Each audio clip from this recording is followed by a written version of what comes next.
بسم اللہ الرحمن الرحیم۔ رسول اللہ صلی اللہ علیہ وآلہ وسلم نے ارشاد فرمایا، جمعہ کے دن جب امام خطبہ دے رہا ہو اس وقت اگر تم نے اپنے ساتھی سے کہا خاموش رہو تو تم نے فضول گوئی کی۔ رسول اللہ صلی اللہ علیہ وآلہ وسلم نے ارشاد فرمایا، جمعہ کے دن صبح سے طلوع آفتاب تک ہر جانور قیامت کے ڈر سے کان لگائے ہوئے ہوتا ہے، جنوں انس کے علاوہ۔ رسول اللہ صلی اللہ علیہ وآلہ وسلم نے ارشاد فرمایا، جب مرغ کی بانگ سنو تو اللہ سے اس کے فضل کا سوال کیا کرو کیونکہ اس نے فرشتے کو دیکھا ہے، اور جب گدھے کی آواز سنو تو شیطان سے اللہ کی پناہ مانگو کیونکہ اس نے شیطان کو دیکھا ہے۔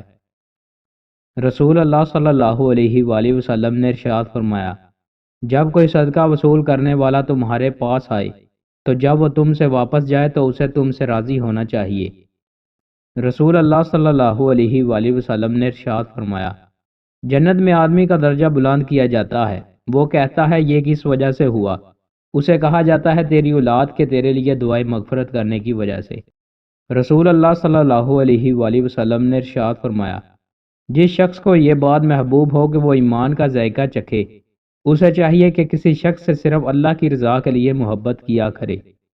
رسول اللہ صلی اللہ علیہ وآلہ وسلم نے ارشاد فرمایا، اللہ تعالیٰ نے میری امت کے دلوں میں پیدا ہونے والے وسوسوں کو معاف کر دیا ہے جب تک وہ انہیں عمل یا زبان پر نہ لائیں۔ اللہ پاک خوش ہوتے ہیں۔ رسول اللہ صلی اللہ علیہ وآلہ وسلم نے ارشاد فرمایا، تمہارا رب اپنے بندے کی اس بات سے خوش ہوتا ہے جب وہ کہتا ہے کہ اے اللہ میرے گناہ بخش دے، کیونکہ تیرے سوا کوئی اور ذات نہیں ہے جو گناہوں کو معاف کر سکے۔ دوستوں، مزید اچھی ویڈیوز کے لیے ہمارے چینل کو سبسکرائب لازمی کریں۔ بہت شکریہ۔